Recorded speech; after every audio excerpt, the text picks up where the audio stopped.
నడిపించే దైవం అవుతుంది. లేదనుకునే అర్హులకి ఆమె కళ్ళు తెరిపిస్తుంది. నైవేద్యాన్ని ఆ అమ్మని పెంచి తినిపించాడు. ఓం శ్రీ కనకదుర్గా దేవి. నేను ట్రస్టీ గారితో మాట్లాడొస్తాను. బాగా నైవేద్యం పెట్టేసి మేయర్ గారికి ప్రసాదం పట్టుకెళ్ళాలి. నేను వేద పాఠశాలకు వెళ్ళాలి, తొందరగా రండి. అవన్నీ తర్వాత అమ్మవారికి నైవేద్యం పెట్టాకే వెళ్ళు. నేను ట్రస్టీ గారితో ప్లేట్ల కలెక్షన్ గురించి మాట్లాడి వెంటనే వచ్చేస్తాను. ఎక్కువ మంత్రాలు చదవకుండా త్వరగా కానీ గురువారం జీడిపప్పు కదలకుండా నైవేద్యం పెట్టు. తినమ్మా తిను. నేను వేద పాఠశాలకు వెళ్ళాలి. ఆలస్యం అయితే మాస్టర్ గారు కొట్టారు. తినమ్మా తిను. మా అమ్మ కోసం తొందరగా రా అమ్మా.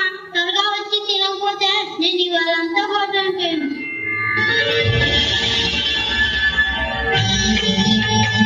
తినమ్మా, చల్లారకుండా తిను. ఇవాళ సామవేదం చెప్తారు. ఆలస్యం అవుతుంది. తొందరగా తినమ్మా.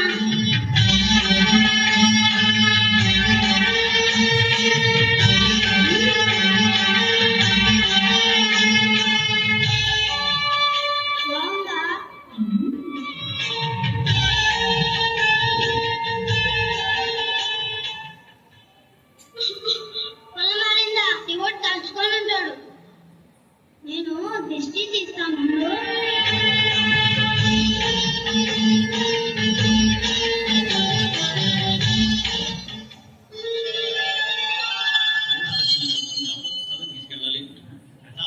దుర్గమ్మ తినేసింది. విగ్రహం ప్రసాదం తిన్నవేంట్రా? నిజంగానే ఆరగించింది. నువ్వు తినేసి అమ్మవారి మీదకి నెట్టేస్తున్నావా?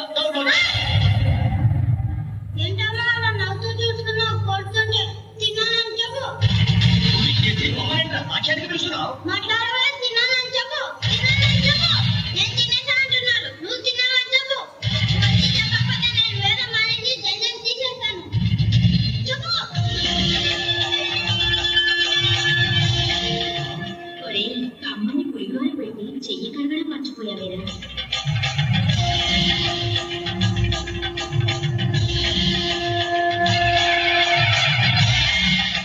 క్షమించమ్మా కనకదుర్గమ్మ తల్లి.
పుట్టుకతోనే అవిటిదై కాళ్ళు చేతులు కదలని ఓ అభాగ్యురాలు దుర్గాష్టమి రోజున అమ్మ ముందే అంతమైపోవాలని ఆలయానికి వచ్చింది.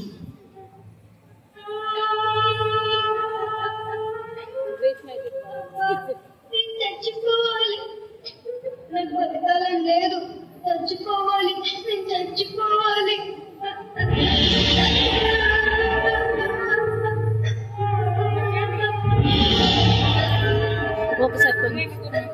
ఎందుకు బంగారు చనిపోవాలనుకుంటున్నావు? నాకు పుట్టుకతోనే కాళ్ళు చేతులు అవిటివైపోయాయి. పిల్లలందరూ ఆడుకుంటుంటే నన్ను చూసి నాకే ఏడుపు వస్తుంది. రాత్రి కలలో ఓ స్వామి కనబడి నువ్వు కనకదుర్గమ్మకి నీ చేతులతో పసుపు కుంకుమలతో అభిషేకం చేస్తే నీ కాళ్ళు చేతులు వస్తాయని చెప్పాడు. రెండు చేతులు కదలంగాని నా చేతులతో నీకు అభిషేకం ఎలా చేయను? కలలో స్వామి కూడా నా కుంటితనాన్ని వెక్కిరించడానికి అలా చెప్పాడు. నీ ముందు తెచ్చుకోకే అత్యాజన్మలోనైనా నీ అవిచిత్తనం రాదని నీ పాదాల దగ్గర ప్రాణాలు వదిలేద్దామని వచ్చాను. నన్ను నమ్ముకున్న నా వాళ్ళని నేను చావనివ్వను. కాళ్ళు చేతులు లేని బతకాలని లేదు. నీ అవిటితనం పోతుందిలే. ఎలా పోతుంది? రెండు చేతులు లేని దాన్ని ఈ జన్మలో నా చేతులతో ఈ పసుపు కుంకుమలతో అభిషేకం ఎలా చేయగలను? రెండు చేతులు కాదు, నా 8 చేతులు నీకున్నాను. అభిషేకం చేయి.